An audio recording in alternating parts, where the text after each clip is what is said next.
Hello. Welcome to the 110th International ARC Seminar. I'm Keiko Guguji, Adaptive Director of the Center. It is our great pleasure and honor to welcome back Dr. Alice Piniel, Honorary Lecturer in History, School of History, University of Leeds, as our guest speaker, as well as the faculty and graduate students of the University of East Anglia. While Dr. Piniel has been our regular guest speaker, giving us a lecture every year, the COVID prevented him from physically coming to the LC for the last 2 years. We are so delighted to welcome back to Kyoto. His presentation title today is After Native Drawings, the books that introduce Japanese graphic art to Western audiences. Narratives of R.O. Elgin's mission to China and Japan, 1859, and Japanese Fragment, 1861. So, without further ado. That's right. Thank you very much for the introduction. And it's a pleasure to be back in Kyoto again to deliver the lecture. However, I was disappointed to find that I don't have an actual audience yet. I'm once again addressing a virtual audience, but we'll make do with what we have. And as I say, I'm delighted to have this opportunity to speak to you again. So what I want to talk about tonight are the books that introduced Japanese graphic art to Western audiences between 1859 and 1861. My talk will fall into two distinct parts. In the first, I will introduce two books, both published in England, that contain the first color reproductions of Nishikie to appear in the West. They also contain the first reproductions published outside of Japan of pages from Hokusai manga, Fukaku Hyake, and other books of illustrations. The most modern print technologies were employed in both books. These were color lithographs were used to reproduce the Nishikie, and wood engravings were used to reproduce both Nishikie and the pages from Ehon. In my talk this evening, I will discuss the images selected by the authors. I will discuss how the images were translated into color lithographs and wood engravings, and I will consider the two authors' responses to Japanese graphic art. In the second part of my talk, I will briefly discuss what we can learn from these two books about bookshops, books, publishing, and reading habits in Japan in the late 1850s. Now let's go to part one. The two books I will introduce were both written by members of the Earl of Elgin's military expedition to China. This attack on China is known as the Second Opium War. In the middle of British military operations in China, in the late summer of 1858, Lord Elgin sailed to Japan on the frigate Furious. The captain of the Furious was Sherard Osborne. I will return to Sherard Osborne in a moment. Lord Elgin went to Japan for two reasons. The first was to present a steam yacht to the emperor, a gift from Queen Victoria. The British named it the Emperor. The Japanese renamed it Ban Ryo, Coiled Dragon. And the second was to conclude a treaty of peace, friendship, and commerce between Her Majesty and the Tycoon of Japan. And the treaty was signed in Edo on the 26th of August, 1858. Now, the first book, which was published in 1859, was written by Lawrence Oliphant.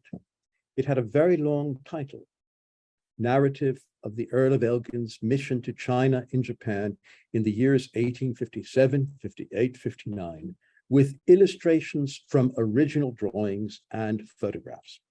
So that was published in London in 1859. Now, Oliphant was secretary to the Earl of Elgin from 1853 to 1861. He was an author, a traveler, a diplomat, a British spy, a member of parliament, a mystic, and a little crazy. He was also a very fast worker. He finished writing his 988-page narrative on the journey from East Asia back to Britain. He left China on the 4th of March, 1859. His massive book was published by the end of the same year. Oliphant's narrative was a major publishing achievement. It appeared in 2 large volumes. Each volume consisted of nearly 500 pages. The 2 volumes contain 28 color lithographs, 55 wood engravings, and 5 maps. And all the illustrations were produced to a very high standard. This 2-volume book sold for £2 and 2 shillings, or 2 guineas. 1 guinea was £1 and 1 shilling. Now, 2 guineas was a very high price, but it was the standard price for books of this high quality and size. To give you context, a guinea was a week's wages for a skilled laborer at that time, for example, a printer. Such expensive books were designed for purchase by commercial lending libraries. Very few individuals could afford to buy such expensive books. In Britain at that time, even readers in the middle classes depended on these commercial lending libraries to gain access to books. Now, there were 2 broad categories of lending libraries. There were subscription libraries, which carried literary and scholarly works for a well-educated and overwhelmingly male readership. It would be books like this narrative, books on science, books on travel. There were also circulating libraries, which carried light fiction for a largely female readership.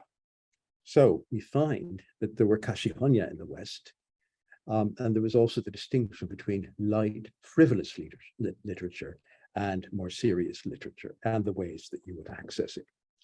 Now, the subscription libraries were eager to stock Oliphant's book because there was great interest in Britain and also in the United States in those distant, mysterious countries, China and Japan. The year after Oliphant's book was first published in Britain, an American edition was published in New York. There was already a market for this expensive book on both sides of the Atlantic Ocean. Now, here we have a list of the illustrations in the 2nd volume of Oliphant's narrative. The 2nd volume was almost entirely devoted to Japan. I have highlighted the illustrations relating to Japan in yellow. I have crossed out the illustrations that relate to China. And as you can see, all the color lithographs and most of the wood engravings and 2 of the 3 maps relate to Japan. Now, 4 of the 15 lithographs in this volume are based on Nishikie. 16 of the 30 wood engravings are based on Japanese book illustrations. All that Oliphant says about his sources, here we can see more closely, is that they are native drawings. So you see here, lady at her toilet from a native drawing, a view of Fusiyama from a native drawing, and so forth. He calls them all drawings, even though they're Nishikie and Woodlebach printed book illustrations. Oliphant does not engage with the nature of the material being reproduced. In fact, he appears not to understand that Nishikie are prints. For Oliphant, all of his source images are simply native drawings. I will have more to say about his use of the word native in a moment, not in the morning. Sorry. Before going on, I want to show you 2 examples of the kinds of lithographs in Oliphant based on drawings by the British artist Bedwell. Bedwell was the official artist of Elgin's mission. So you can see above the final negotiations, the signing of the treaty, and below a landscape. And the colors are much more muted in the images and the color lithographs that are reproducing drawings or photographs that were taken on the mission. We will find that the Nishikie reproduced in here have far brighter colors. So color lithography was capable of very bright colors, but it wasn't something that was preferred by artists at that time. And we should keep this in mind when we're looking at the shock of the Nishikie. Now, these are the 4 color lithographs of Nishikie that appear in the book. and I'm going to go through each of them. Now, the first, which I present you with the original on the left and the chromolithograph on the right. This one, the first to appear in the book, raises many questions. Oliphant himself was very prudish in his personal life. However, he chose to reproduce one of those rare ukiyo-e print designs that show a bare-breasted woman. Now, the female nude was a frequent subject in Western art, but the female nude was only acceptable in scenes from ancient mythology and classical history, or perhaps as personifications of virtues. To depict a contemporary European or American woman's body in an ordinary, everyday context was considered indecent, even pornographic. However, if the subject was from an alien and inferior culture, if she was an ethnographic exhibit, then nudity was permissible. Oliphant justified the selection of this image because of its ethnographic value. He was not responsible if some viewers derived erotic pleasure from viewing a foreign woman's breasts. Now, this image, however, was too much for the even more prudish Americans, and it was omitted from the American editions of the book. Now, on close study of this image, I discovered something unexpected and remarkable. The shell cartouche in the top left corner of the original has blind printing on it, karazuri. The color lithographic facsimile of the print also has blind printing on the shell. Both of the prints from this Genji series by Kunisawa II, reproduced in Oliphant's book, have this special effect. To achieve this, a metal plate had to be cut to add the effect to the finished color lithograph. Attention to such fine details required extra effort and expense. Oliphant's narrative was indeed a luxury publication. Now, here we have a landscape, and in this landscape, we can see the care that the color lithographers took to replicate exactly their models. So if we look closely, we find that they made no effort to correct the misregistration of the green block in the copy of this print that they were reproducing. This second print from the Kunisawa II Genji series also has blind printing in the shell cartouche. This color lithograph is surprising in two ways. First, falling snowflakes have been added. I have located 6 copies of this print in collections around the world. None of them have the falling snowflakes. The second surprising thing about this color lithograph is the remarkably poor quality of the copying of the faces. They are really horrible. The text in the shell was reproduced with greater care than the faces of the principal figures. And now we move on to the fourth. There's little to say about Oliphant's choice here. He chose to reproduce this print. Why did he choose to reproduce this in color? It's so dull, it's so boring. I think it was chosen primarily because of its topographical interest. This is an elite neighborhood in Edo that he's wanting to show. Now, Oikawa Shigeru, in an article, Edo Ukiyo-e Prints in European Artist Works, which was published in Daruma in the winter of 2004, mentions the ukiyo-e reproduced by color lithography in Oliphant. He correctly identifies them as the first full-color ukiyo-e in a Western publication. However, I cannot agree with Oikawa's claim that Oliphant wanted to include representative Japanese prints of that time.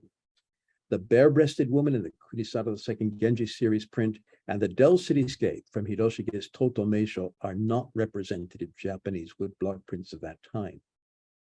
Oliphant did not select any of the much more representative Bijinga or Yakushe for reproduction in his book.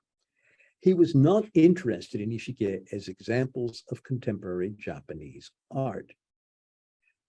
As I've already noted, Oliphant described all of the Nishige in his book and the illustrations he used as native drawings.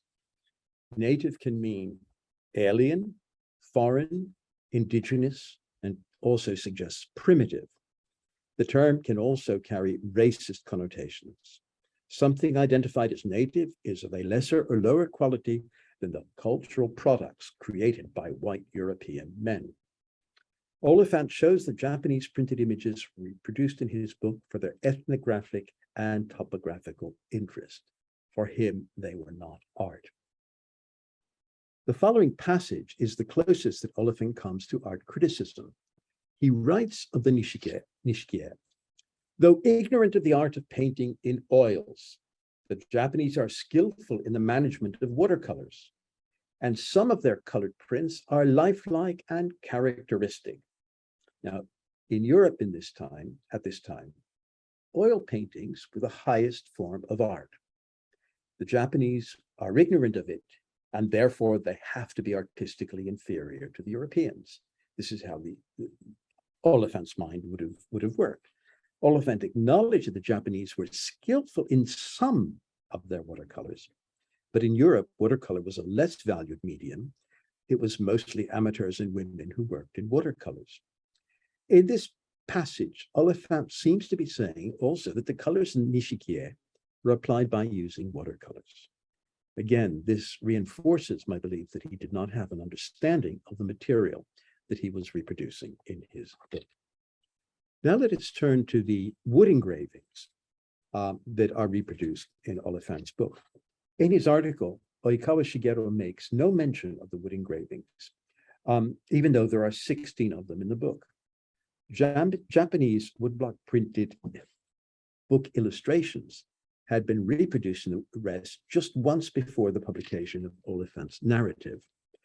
I refer to illustrations for Tachibana Morikuni's Ehon O Shukubai of 1739, which were reproduced in a strange book published under the title Japanese Botany in Philadelphia in the United States in 1855. However, as Peter Koinitsky has shown, that book did not attract wide notice at all. Oliphant's narrative is the first publication to bring Japanese book illustrations, as well as Nishikie, to a wide audience in the West. Oliphant wrote that while in Edo for 10 days in August of 1858, we managed to pick up a good many picture books. One of these, illustrative of the various trades in Japan, was a most interesting study. Now, the book that Oliphant describes as illustrative of the various trades of Japan is actually Fugaku Hyake. Oliphant shows images from Fugaku Hyake and Hokusai Ekagami for reproduction in his book. Unfortunately, we have no record of the other picture books that he acquired in Japan, and we do not know what happened to them. We have no idea where they are now. Now, Hokusai Ekagami, the second book Oliphant used, had been published 40 years earlier in 1818. I was puzzled at first that a 40-year-old book was still available in Edo bookshops in August 1858. However, I discovered that that book had actually been reprinted in 1858, the very year in which Oliphant purchased his copy.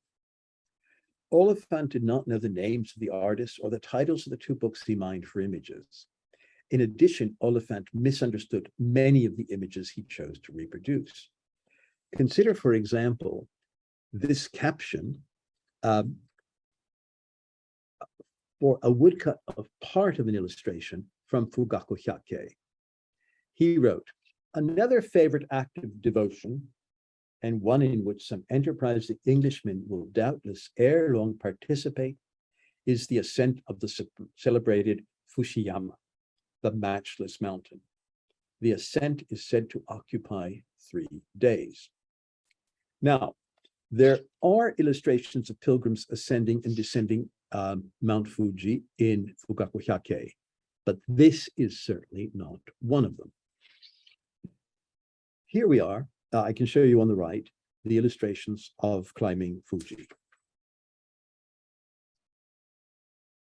The illustration reproduced by Oliphant, we see here, which is titled Fuji in the Mist, and Fuji is in the far distance, and the figures in the foreground are certainly not ascending it. But the figures are a woman and boys, and from the baskets the boys are carrying, it's clear they're going out to collect mushrooms. They're not ascending Fuji. This example is typical of Oliphant's lack of understanding of his native drawings.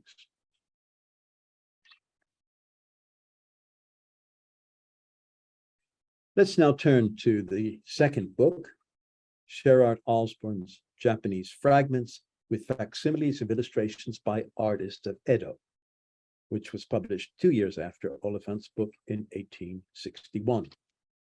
This is a much more modest publication.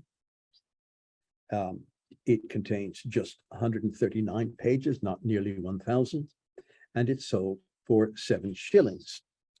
That is 1/3 the price of just one volume of Oliphant's narrative.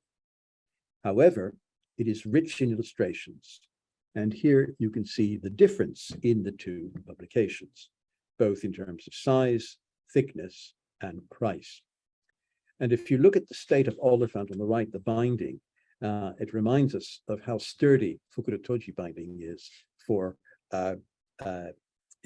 Edo period books, whereas European books, unless they've been expensively bound in leather, like Osborn was on the left, will fall apart, as you see. And every time I finished using my copy of Oliphant, I had to clean the top of my desk because of all the bits of paper that cracked and fell off from the binding.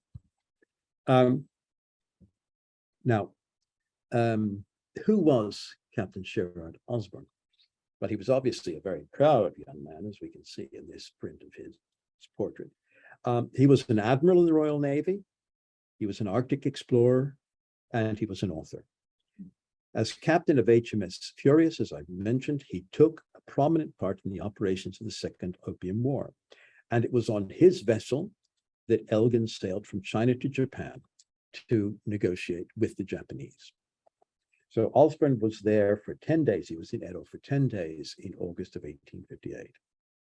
Now, Osborn considered the illustrations in his book to be of such importance that he included mention of them in the title, with facsimiles of illustrations by artists of Edo. Notice that he uses the word illustrations by artists of Edo and not the derogatory native drawings that Oliphant preferred.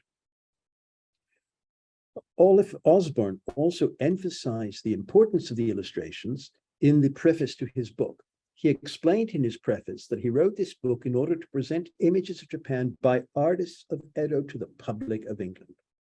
This is the closing paragraph of his introduction. I have found much encouragement in being able to illustrate my tale of the strange things in Japan with a series of beautiful illustrations bought during my stay in the city of Edo in August 1858. For a time, I could not find a publisher who would produce them in a manner likely to do justice without flattery to the skill of the Japanese artist. In other words, he wanted accurate representations of the prints, not ones that would enhance their beauty, but would be true to them. So without flattery, to do justice to the skill of the Japanese artists. But at last, the good taste of my friend, the editor of Once a Week, together with the enterprise of the publishers, Messrs. Bradbury and Evans, enabled me to place before the public of England a series of perfect facsimiles, which throw my humble letterpress, Osborn's referring to his own text, as I would desire, into entirely a secondary position. What he's saying in rather flowery language here is that for me, the important thing about my book is the images, and I want them to overshadow my text. So a publisher's advertisement also emphasizes that the illustrations in this book are based on material acquired by the author in Japan. This advertisement says, this work is illustrated with facsimiles of drawings purchased by the author in the city of Edo. 6 of them are colored after the originals. The wood engravings are accurately traced from Japanese drawings. Now, the use of the word drawing in this advertisement is the choice of the publisher, not Osborn. In his main text, Osborn writes, And I bring to that ancient knowledge of Japan, that is, the previous narratives of Japan that have been published by earlier visitors, modern information, and what is better still, these illustrations procured in the city of Edo itself, which will bring before us in vivid relief the scenery, the towns and villages, the highways and byways of that strange land, the costumes, tastes, and I might almost say the feelings of the people. So skillful are Japanese artists in the Hogarth-like talent of transferring to their sketches the characteristics of the passing scene. So skillful are Japanese artists in the Hogarth-like talent of transferring to their sketches, of filling their sketches with the characteristics of the people, of their emotions, their feelings, of what they're viewing, of the passing scene. Now, this is very high praise from an Englishman. Hogarth was one of the most highly regarded of all English artists. Now let us look at the images in Osborn's Japanese fragments.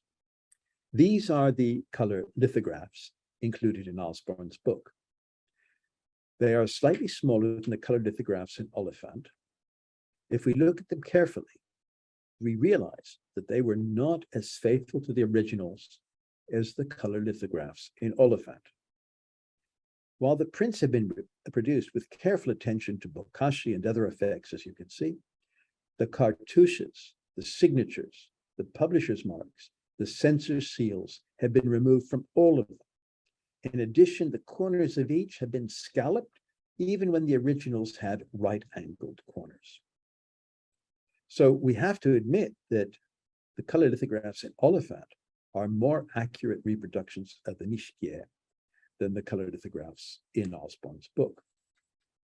Now, Osborn's comments about the, and here we can compare the originals with the lithographs. Now, you may be saying there are only 5 here, and the publisher's advertisement said 6. Well, so that happens sometimes. A 6th was not included in the book.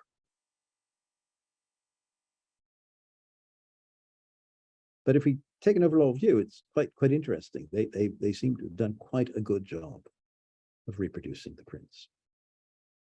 So about this one, he said, naked, swarthy, dark-skinned, naked, swarthy, which means dark-skinned, coarse, but hardy.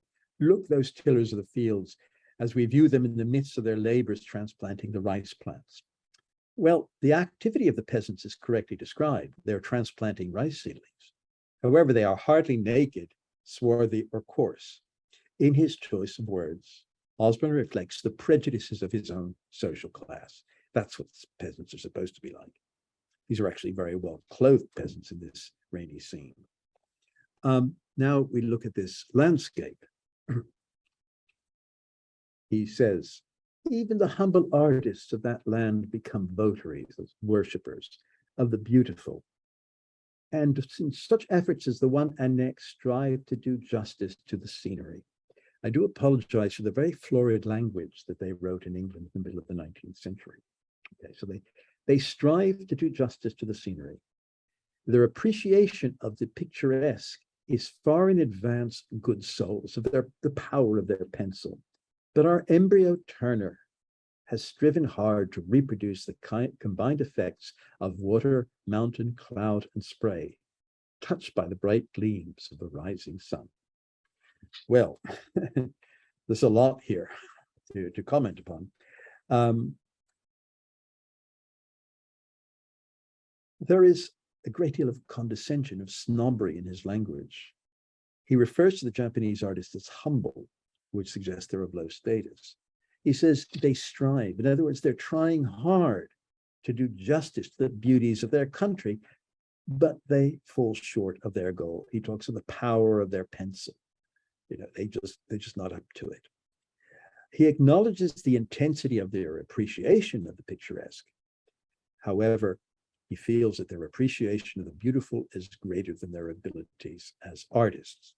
And he calls the unnamed artist of this print, who just so happens to be Hiroshige, an embryo Turner. Turner was England's greatest landscape painter. For Osborn, Hiroshige was a raw, half-formed version of that great artist. Now, such statements should not surprise us.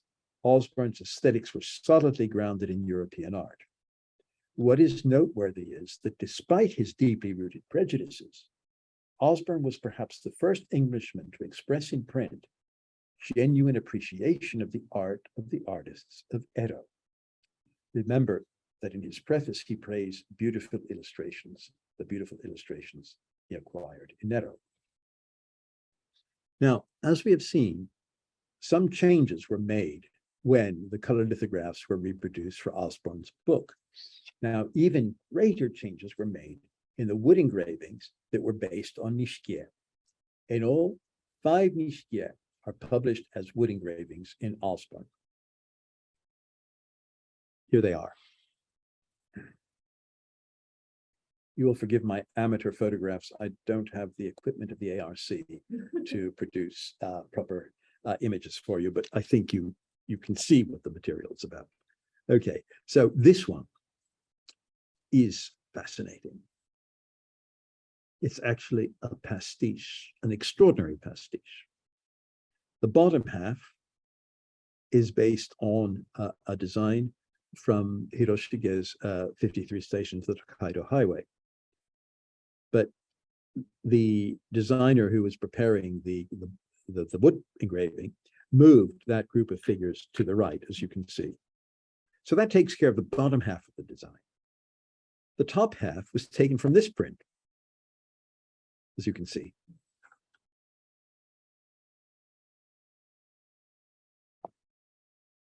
Why he didn't reproduce one or the other, I don't understand.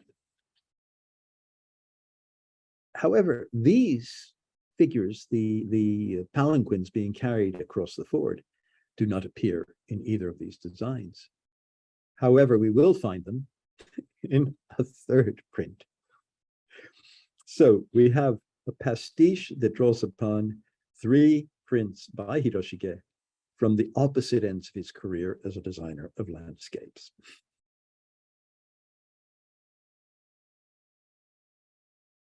Okay. Now we move, well, there we are. You can just appreciate this.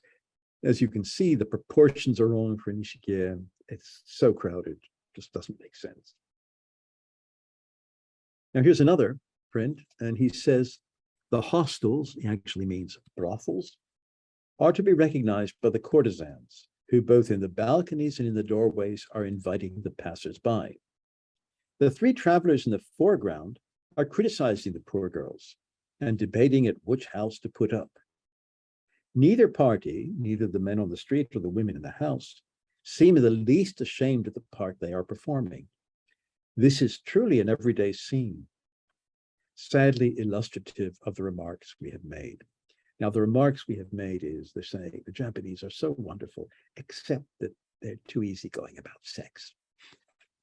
Now, but if we look more closely at this image and compare it with the original, we find these very odd figures that have been added. And if you look closely, they're actually Chinese. So whoever was preparing these images for the woodcut, for the wood engraving, was playing fast and loose and just saying, oh, well, there's a lot of empty space in the front of this image here. I can improve it by adding a few figures. Okay. Fortunately, the wood engravings based on the other 2 Nishikye in Osborn's book are more accurate, more truthful renditions of the original.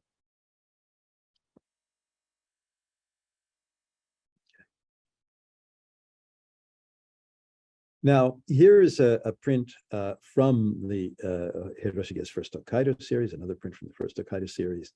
And he says, if the artist has faithfully portrayed horse breaking in Japan in the accompanying sketch, if he's not sure what the image is, if it's horse training, the early training of those Nippon steeds must partake considerably of our English ideas of human education in the last century.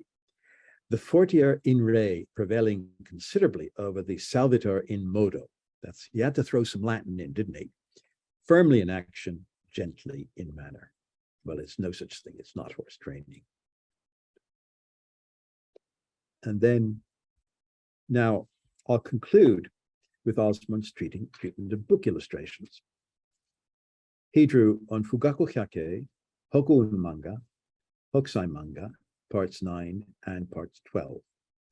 I will share 5 of the 17 wood engravings in the book with you. Now, the first, report on the appearance of Mount Fuji. What is significant here is that Osborne knew the title of the book. You see, he says, turning to our 100 Faces of the Matchless Mountain, Fugaku Hyake, published in Japan, we rejoice like the travelers who in the early morn halt on the highway and gaze upon her grand proportions in wonderment and love as she towers above the great empire and daily blesses the millions at her feet. This is quite interesting because he's talking about the amazement of this particular view of Fuji, but it can also be read as the amazement when we actually open, turning to our 100 Faces of Matchless Fuji. We're amazed by what we find. Now, what's, as I said, significant here is that he's telling us the title of the book. His description of the scene, however, is not correct. It is not travelers we see marveling at Fuji, but officials sent by the Emperor Kore to investigate the miraculous appearance of the mountain. The wood engraving makes it clear that Osborne, like Oliphant, had acquired a copy of the pink edition of the 100 Views of Fuji, which you can see at the lower right. I will return to this detail in the final section of my talk.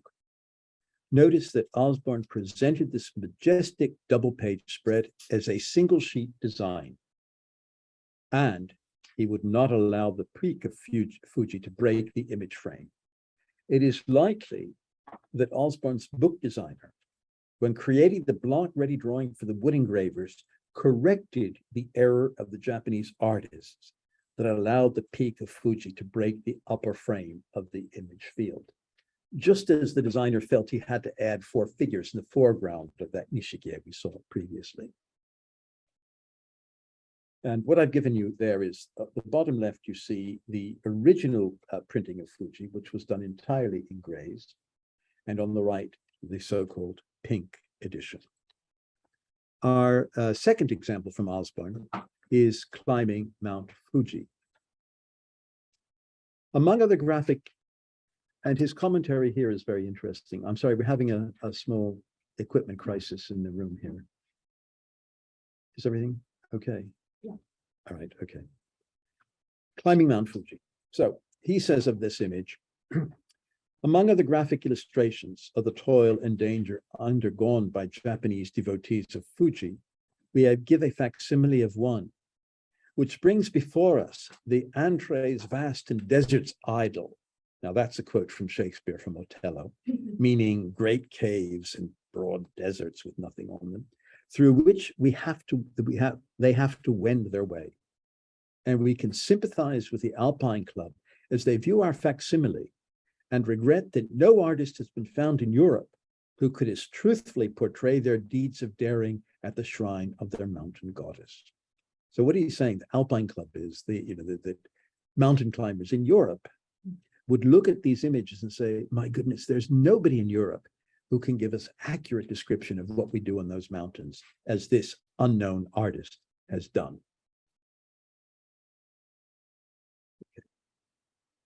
But you notice that they haven't illustrated the full double-page spread. And they're denying the fact that it comes from a book. They're turning it into a print image, a single sheet image. Here's another one from Hokusai Manga 9. And here it's quite clear somebody translated the caption for Osborne because he talks about this is how you feed soldiers. The coarse animal enjoyments of the lower classes in Japan, and there, of course, if you're lower class, your pleasures have to be coarse, right? Are the favorite subjects for the pencils of their artists, some of whom appeared to desire to correct this vice by broad exaggerations and punch-like sketches. Take, for instance, the one which is wittily entitled, How Soldiers Are Fed in Nippon. Never, ever are soldiers so fattened up, ever so well entertained. Sigh, ye guardsmen. So what he's saying is, look at how well fed they are. And when he says guardsmen, these are the elite soldiers. And he says, you don't get treated this way. So there we are. This is, again, him reading it. But once more, what he's done is had a selection of images from the pages of the Hokusai manga rearranged for the wood engraving. The next image that I'd like to present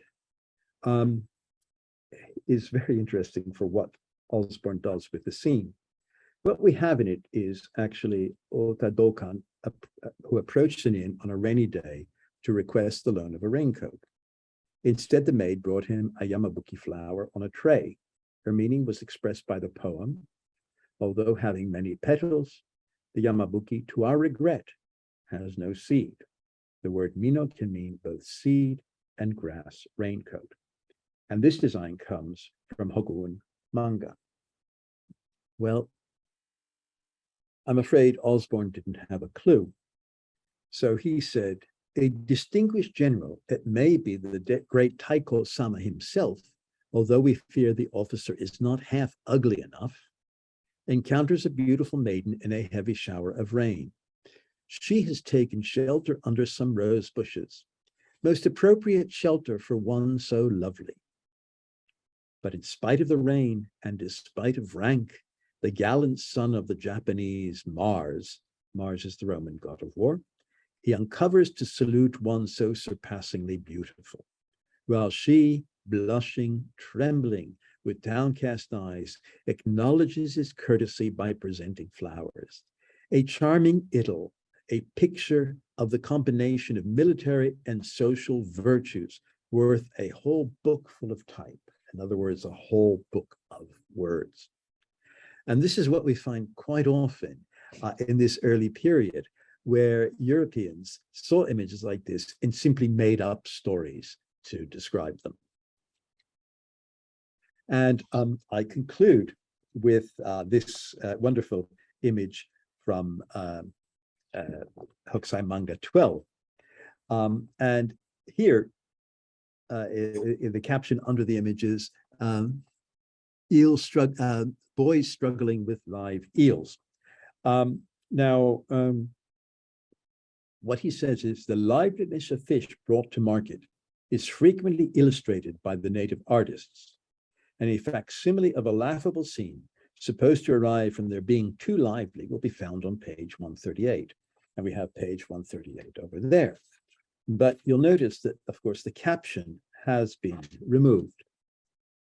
And it should be Unagi Nobori, right? Struggling upward. But he doesn't know that.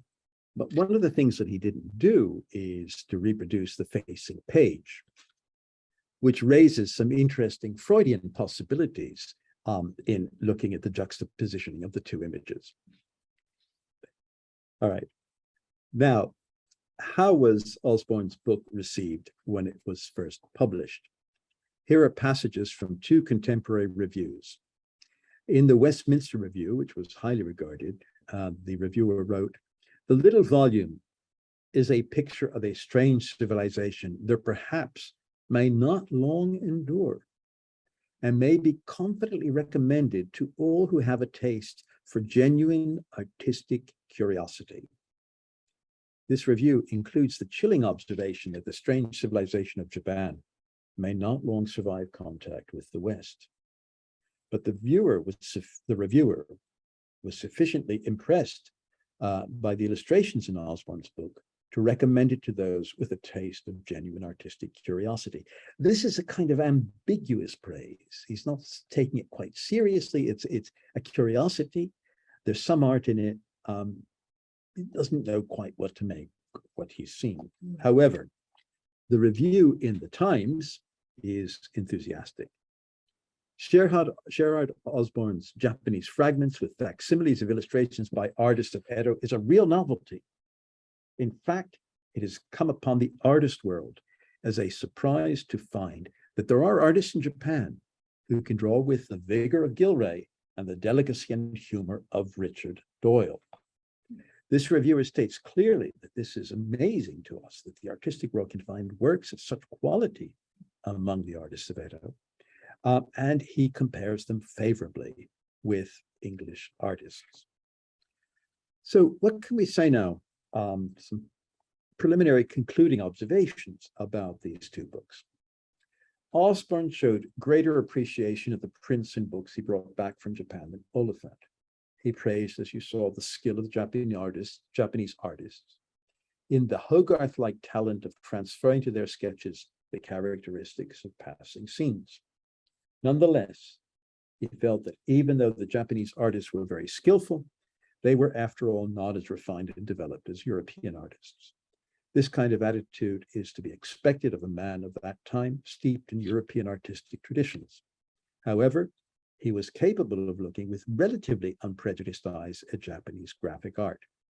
He considered it beautiful, and he was determined to bring it to the attention of his countrymen, even though he permitted the manipulation of the images that were reproduced in his book. Oliphant was less appreciative of Japanese art, but Oliphant provides us with much more faithful facsimiles than Osborne. Neither artist knew the names of any of the artists whose works they were reproducing, or if they had them, they didn't think it was worth recording them. They did not know the names of the print series they reproduced, and there's only one book that they had any idea what the title was about. Both reproduced double-page book illustrations as though they were single-sheet prints, and most often they only reproduced details from the book illustrations. As I say, Osborne knew the title of one of the books he brought back. Oliphant described that same book, Fugaku Hyakei, as a book illustrative of the various trades in Japan, a most interesting study. And that's fascinating because he seemed to have fixed on those illustrations in Fugaku Hyakei, where you have work being done in the foreground. Oliphant saw Japanese graphic art as little more than ethnographic and topographical resources.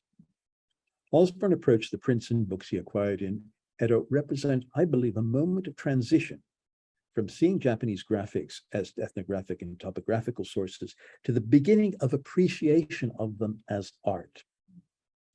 The year after the publication of Osborne's book in 1826, the first large-scale exhibition of Japanese objects was mounted in London.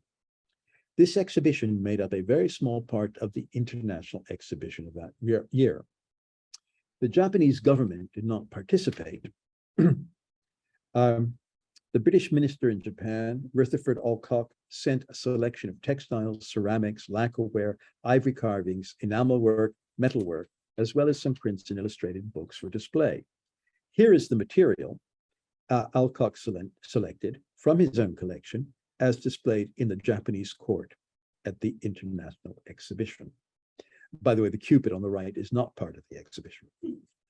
This display reminds me of a bad antique shop on Teramachi. So now, by the end of the 1860s, European and American artists and connoisseurs had been captivated by all things Japanese and became avid collectors of all things Japanese. I have not, however, been able to locate any further color lithographic reproductions of Japanese prints or wood engravings based on Japanese books in that decade. Now, I would like to conclude my talk this evening by looking at what we can learn about the book and print trade in Japan in the 1850s from the books and prints that Oliphant and Osborne were able to purchase in Edo in August 1858. It's almost like we have a time capsule of what was available. Now, there were 5 print series that they brought back between them. What I find interesting is that we have Tokaido Goju-san Sugi no Uchi of 1833-34, obviously available for sale. And also Totomeisho, I mean, that was 15 years earlier. The other was 25 years earlier. There's no surprise that we have the Rokujuyo Shu Meisho Zue, or the Goju-san Sugi Meisho Zue, right? Those were near contemporaneous, nor the Murasaki Shikibu Genji Karuta of Kunisara II. So what strikes me here is that we have those prints, Hiroshige prints from 25 years earlier, still available, easily available, because these guys were doing quick shopping. You know, they could go look, in the back streets and find old prints. The other thing that interests me is that none of them acquired any prints by Hokusai. None of the 36 views of Fuji appear in either book. Does this mean that Hiroshige Hokusai was less popular, that his landscapes were less popular, and that only Hiroshige's landscapes were kept into print? I think it's worth us considering this. This is an interesting little piece of incomplete evidence. Now, that the same cannot be said for Hokusai's books, because we find that just about every book that Hokusai illustrated after about 1812 was available for sale in Edo in the 1850s. We have proof of this in the Zohan Mokuroko of the 1850s, particularly those issued by Tohekido of Nagoya. Now, two interesting bibliographic details emerge from the selection of books used by the two authors. The first is Denshin Gakkyo. This book was first published in 1818. Oliphant was able to purchase a copy of it 50 years later, in August 1858, 40 years later. This was possible because the book had just been reprinted in that year. But Denshin Gakkyo is a relatively rare book under both titles, and it does not seem to have circulated widely after the 1858 reprint.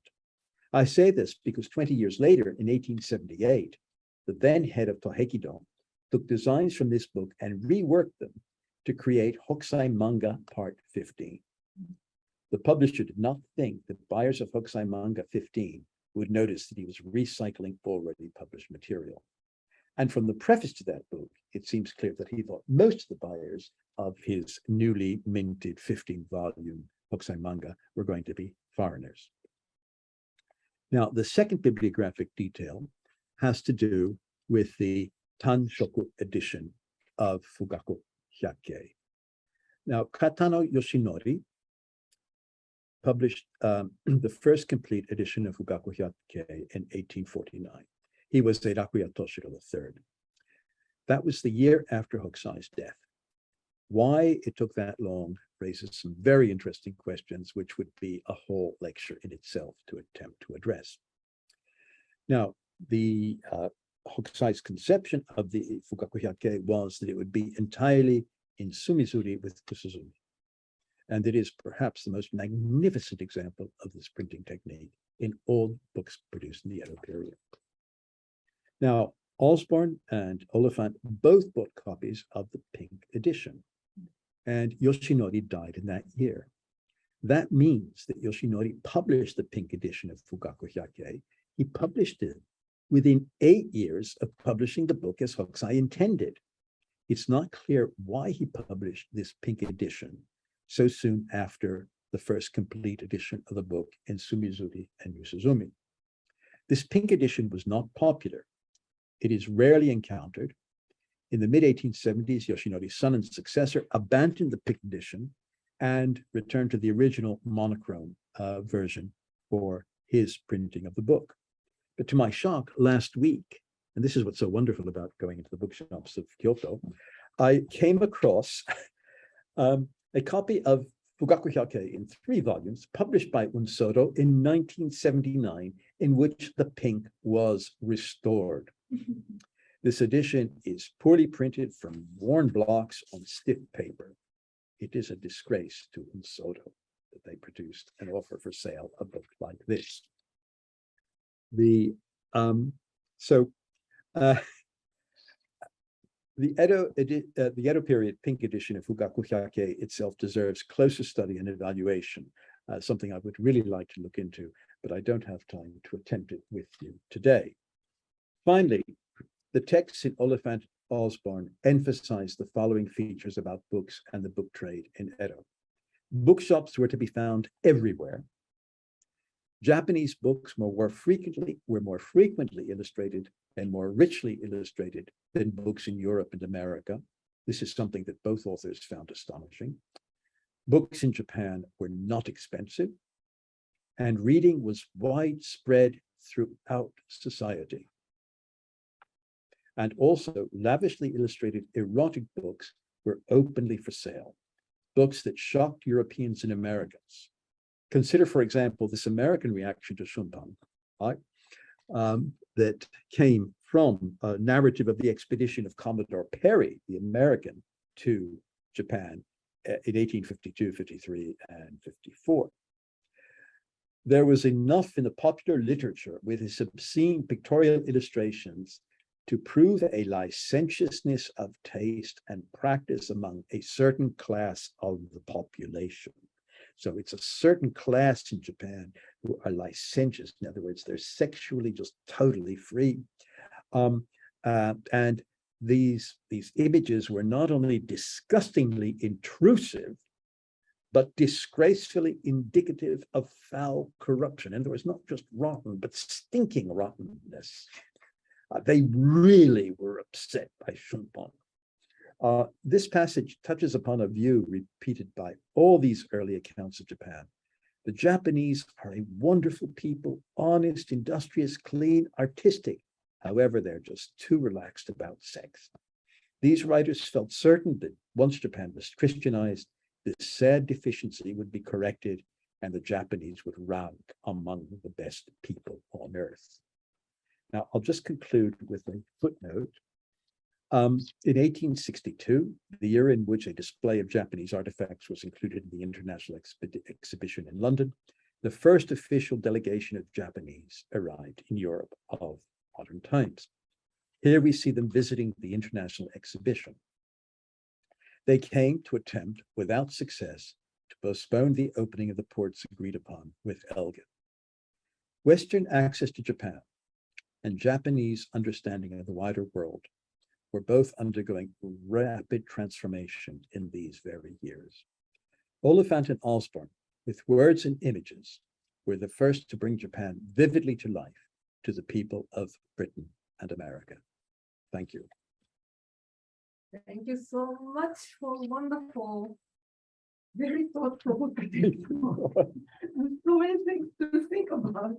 But let's see how we can. If you have any questions, could you raise your hand or speak up?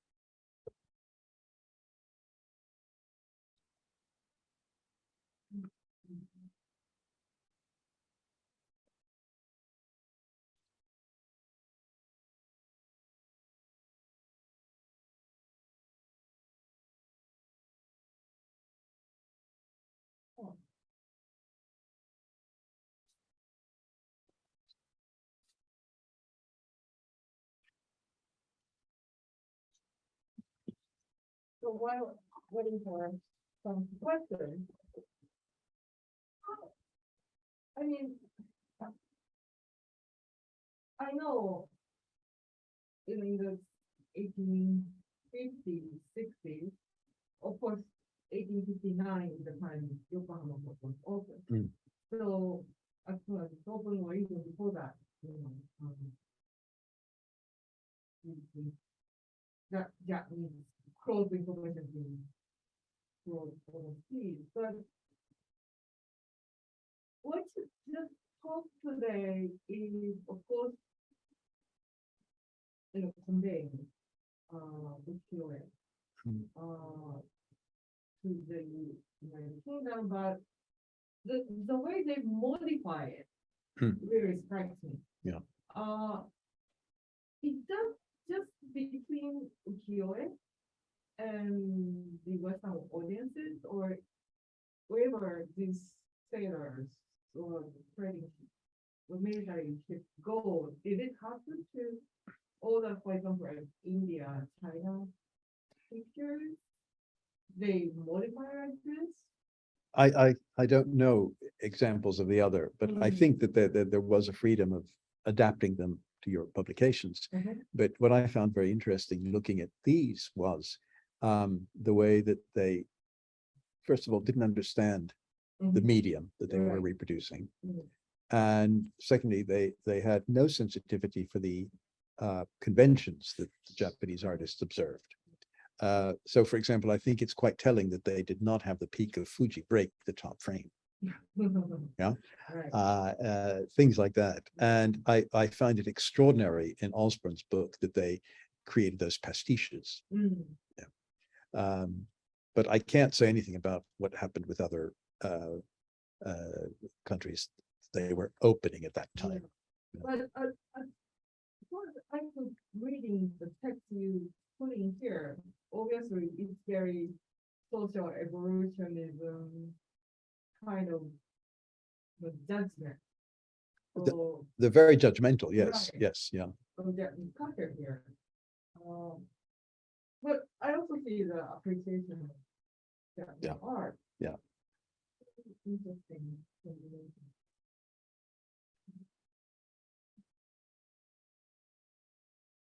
Oh. So these people are the people who are listening to me. Okay, okay. So one person took the comment, Julie Itzy. Said, thank you so much, for very provocative talk. Right, thank you, Julie.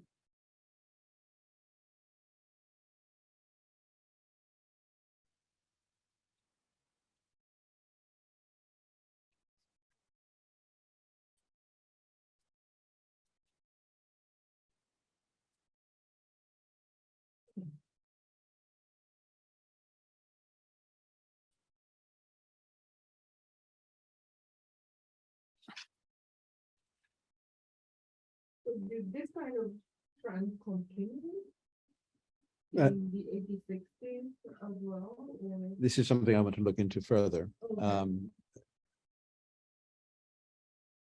Okay,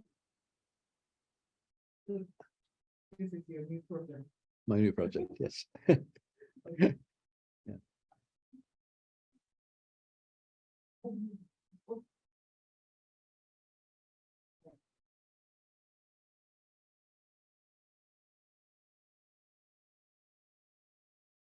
any questions? Comments?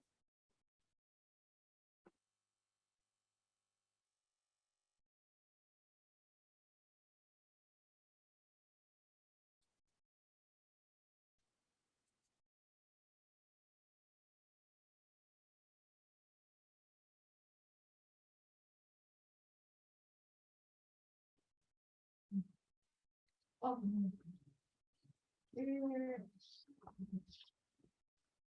Ishi-san.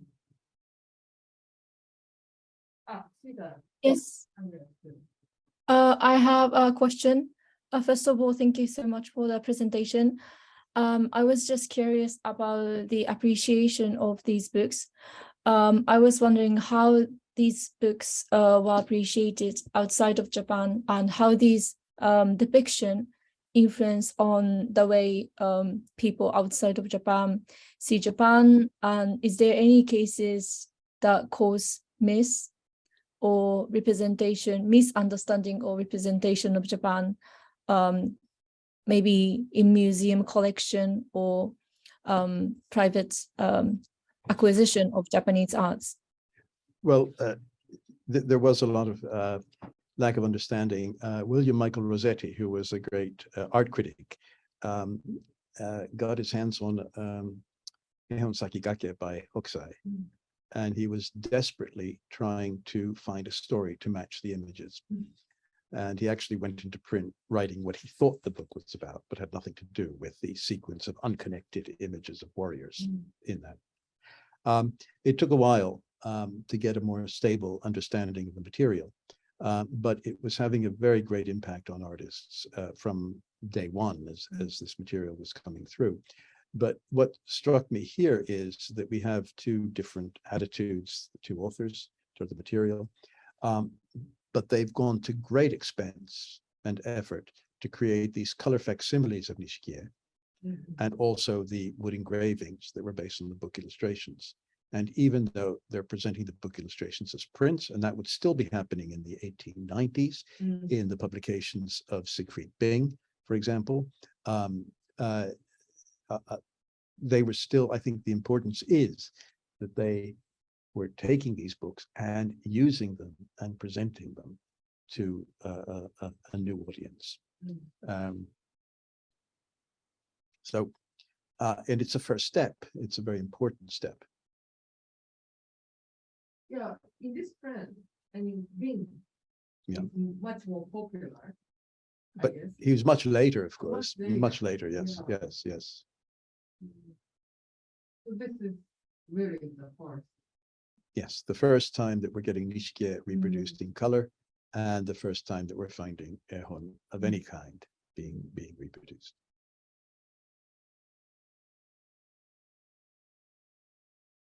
Well, thank you, Nanaka-san, for your question.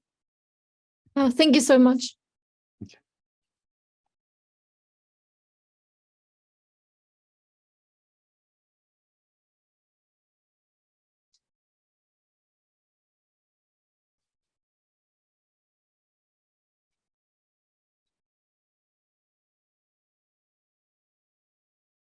Any questions? I should just say that this whole paper, this whole presentation grew out of the fact that a friend of mine, Amy Newland, gave me a copy of Osborne, Oh, really? which had been given to her by a stranger who knew she worked on Japanese matters. And I was looking at it one day and I thought, oh my goodness, he's used Pink Fuji for this. And then I started looking more closely, and then I realized that there was Oliphant's narrative, which is very important. And I just followed that line of investigation. And initially, the whole paper was going to be about how these books help us in terms of the bibliography of the books, publications in the 1850s in Japan. But then I realized it was a much bigger story of how they interpreted the material that they were reproducing in their books.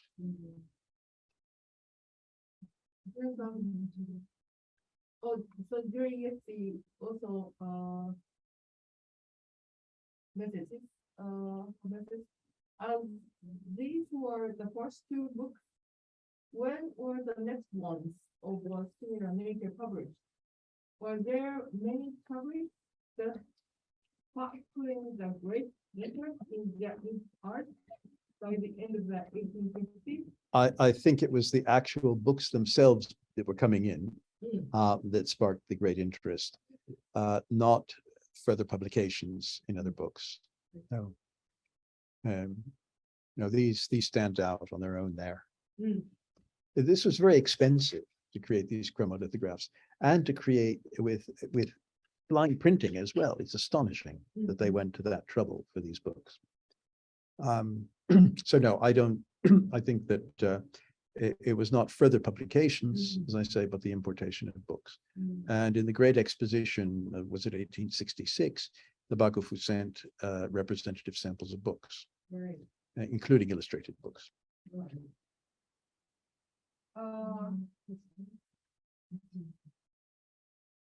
Nakamura-san also question. Well, I think they're the same thing before that you know, these are an opening volley, if you will. These books appear, but the whole question of the effect on Western, not just graphic art, but all art is enormous, and it has been studied in great detail. Right. But there again, the major the interface was through the works themselves, not through reproductions of the works. Right. However, what we do find is, for example, Van Gogh's painting of a standing Hoiran, Right. that's based on a color lithograph. Ah. Yeah. So we find sometimes the painters were not going back to the original material, but to reproductions, but we're talking about a later period now. Yeah. Because later you get publications that regularly presented Japanese graphic art and all the other arts for a discriminating audience. So in a way, it's a very it has an impact, but this trend didn't last so long. This idea of creating facsimiles, no, I think we have to go then look at the first books that were written about Nishikie, for example, where we'll then start finding Mm. other attempts at a color reproduction Mm. of the material. But I mean, you can see this thing from other way around. I mean, so the Western technology of making this color Yeah. It's very good. Yeah. By then. Oh, highly sophisticated. Right. It is. And I found it very interesting to see the difference between the colors that were used Mhm. for the facsimiles or from the lithographs based on the drawings by the Western artists. Right. And if you think about it, one of the great things that the artists were always talking about in terms of Japanese prints was the purity of the color and the Mhm. vibrancy of the color. Right. Yeah, and it comes across even in these. Mhm. So you make this kind of emboss kind of. Yes, yes, yes, That's I know. That's very interesting. And this is where it's important. I mean, it's great that we have websites that allow us access to books, Mhm. but it was only because I had the book physically in front of me Mhm. and the light changed and I saw suddenly shadows and I thought, how did they get that effect? And I realized it was actual embossing. Well, Erison and I'm just talking about this, one of the, first image, women half naked, hidden by a scale, but the scale has a emboss or bump. No, she wasn't hit. No, I'm sorry. I brought that. That was an enlargement that I made Okay, sorry. to show you the embossing on it. It's not. So is that- They weren't censoring the image. Right, you just did it. No, I just did it Yeah. myself. Yeah. Enlarged. But that effect is really. It's Far. it's astonishing Yeah. they did that Yeah. because they had to engrave a metal plate. Right. So after they did the chromolithography, they then had to impress that area of the plate to create the karazuri. Thank you. Okay.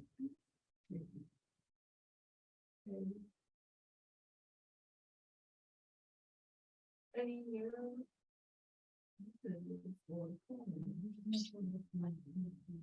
Okay.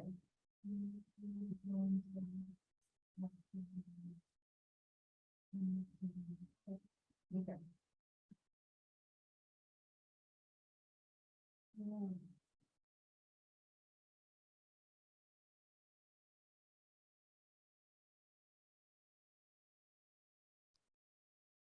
そうなんですか。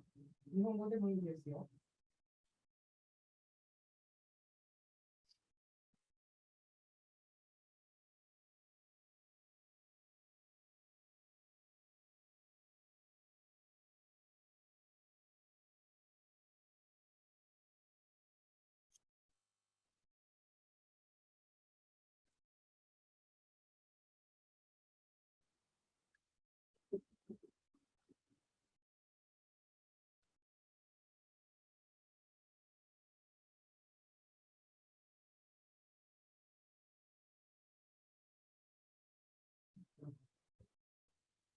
You want to hear Akama Sensei's opinion? Okay. Akama Sensei.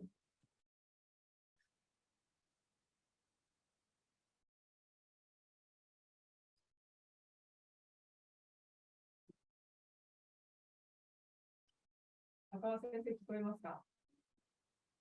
Should we move to the seminar now? う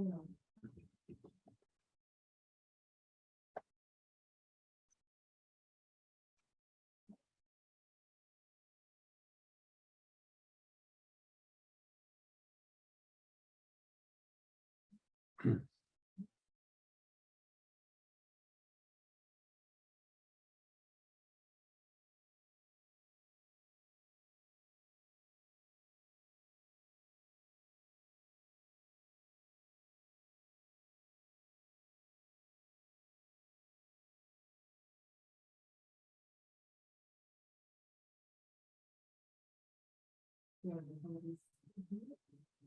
Let's leave it then. Should we go? Okay. Yeah. All right. So,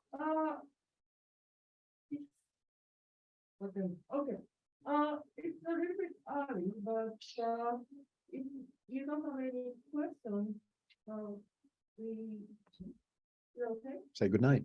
Uh,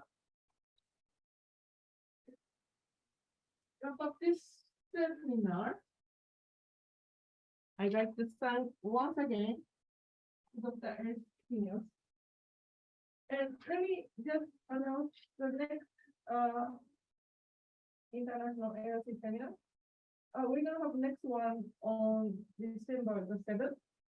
So 3 weeks later, we are going to invite 3 Indonesian scholars, and 2 will speak at one section, and another person will speak one section. And Dr. Fajal and Upik will talk about assembling Bollywood, the world heritage, an after network approach. And another person, Bram, he's going to talk about reshaping the past, the use of 3D technology for the preservation of cultural heritage in Indonesia. So please join us again for the seminar of December the 7th. それでは、これでセミナーを終わりますけど、please, graduate students of Witmekan University and graduate students and faculty member of the University of East Anglia, please stay on. And other people participate in the seminar. Thank you so much. And we're gonna have another 30-minute extension for this people graduate students. So otherwise, other people, please